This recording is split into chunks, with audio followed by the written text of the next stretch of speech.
姐妹们，你们说的对呀，市场上啥没有呀？干啥网购？好久没来逛大市场了，好激动！今天我要大买特买。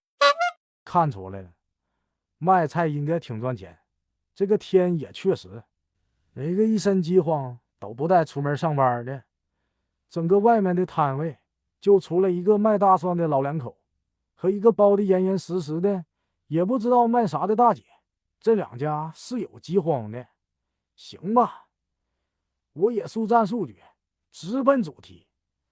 来市场就买肉的，猪排骨还是23一斤。我最近发现哈，市场上貌似出现很多进口牛羊肉，都非常便宜，好像是3年疫情的冷冻肉。要说不敢吃，倒是谈不上，毕竟人家冷冻技术在，才冻3年小意思了。我的原则有鲜肉吃鲜肉，买了点羊骨头，25一斤，这2小根就80多了。羊的颈背肉还是38，上次小老弟回家带给我嘛，他说特别好，比他在大连买的强，下次还给他带。牛肋条31斤我没买，买了新鲜的牛排骨肉，非要45一斤，好容易讲价到44，买了这么多居然388，这肉也太压秤了。好悬干破产了，哈哈，赶紧走。买菜就只能去室内了，菜也不错，只不过价格上多少能贵点吧。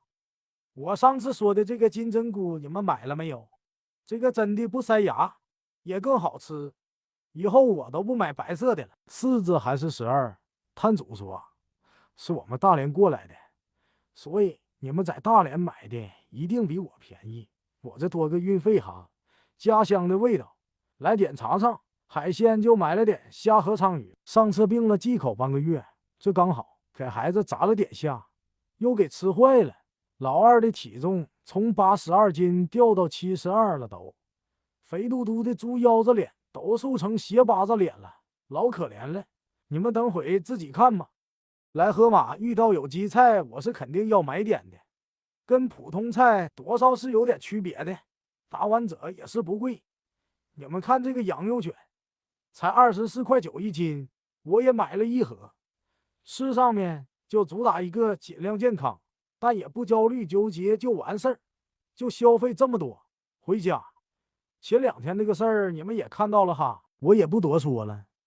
只有一点，很多网友替我生气，气到跺脚。我非常感谢大家，也很感动。但我跟大家说一个事情，别人对你恶语相向，你觉得晦气正常，可你们要知道，不是他说什么是什么，你是有选择的，信则有，不信则无，何苦要选择相信他就能一语成谶呀？他当他是谁呀？所以我从头至尾，我真的没多生气。你们从我跟他的对话中能听出来，不生气不畏惧，怼就完事儿了。发出来就为了让他付出代价，仅此而已。今天买这么多肉，我估计吃到过年我也吃不完了，哈哈。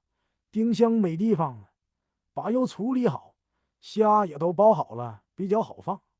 对了，我有个事情比较纠结呀，想问问你们的意见。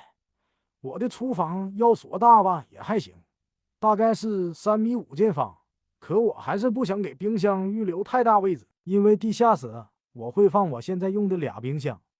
所以你们说呀，我厨房里就弄个单冷藏的全嵌入式单开门的冰箱够不够用？冷冻我回忆一下，一天只有要做饭的时候会翻点肉出来，要么就像今天进货了会整理整理，放在地下室，没事吧？总感觉厨房留冷冻的位置多余了，你们说呢？晚上吃了馄饨、炸虾和白灼牛肉，牛肉味道还不错吧，就是有点压大了。大家如果用高压锅25分钟顶多了。小老二直接吃躺下了，又开始新一轮的发烧咳嗽。好了，铁子们，伺候病号去了哈。这大身板子啥用没有？